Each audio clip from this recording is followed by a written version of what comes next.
அம்மு என்ன வேலையெல்லாம் முடிச்சிட்டியா? முடிச்சிட்டேன். ஏன் ஒரு மாதிரியா இருக்க? என்னன்னே தெரிலங்க, ஒரே கடுப்பா இருக்கு. கடுப்பா இருக்கா? வேணா உங்க அம்மா வீட்டுக்கு போயிட்டு வரியா ஒரு 2 நாள்? போய் தானே சொல்றிய? உண்மையை தாண்டி போயிட்டு வாடி. நானே அம்மா வீட்டுக்கு போறேன் அம்மா வீட்டுக்கு போறேன்னா விட மாட்டீங்க. நீங்களே வந்து இப்படி சொல்றீங்க. நீ பார்க்க ஒரு மாதிரியா இருக்கையா? சரி போயிட்டு வா அப்படின்னு. சரி போயிட்டு வா. சரிங்க, போய் ஒரு 2 நாள் இருந்துட்டு வந்துடுறேங்க. 2 நாள் என்ன, ஒரு வாரம் கூட இருந்துடா, ஒன்றும் பிரச்சனை இல்லை. போயிட்டு வா. ஒரு வாரமா? ஏங்க தேங்க்யூங்க, ரொம்ப சந்தோஷமா இருக்குங்க. என்ஜாய் பண்ணு. எப்படிங்க? ஐயோ சரி, ஒரு வாரம் எங்கள் அம்மா வீட்டுக்கு அனுப்பிட்டு நீங்கள் இங்கே ஒரு வாரம் என்ன பண்ண போகிற? சம்மந்தம் இல்லாமல் எதுக்கு நீ எங்கள் அம்மா வீட்டுக்கு போக சொல்கிற?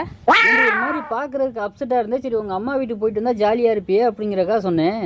நான் இங்கே ஜாலியாக இருப்பேன், நீ எப்போ இங்கே ஜாலியாக இருப்பேன்? இங்கே ஜாலியாக இருக்கண்ணா. இப்படி தாண்டா அசிங்கப்படுறதுனா வாழ்க்கையில்.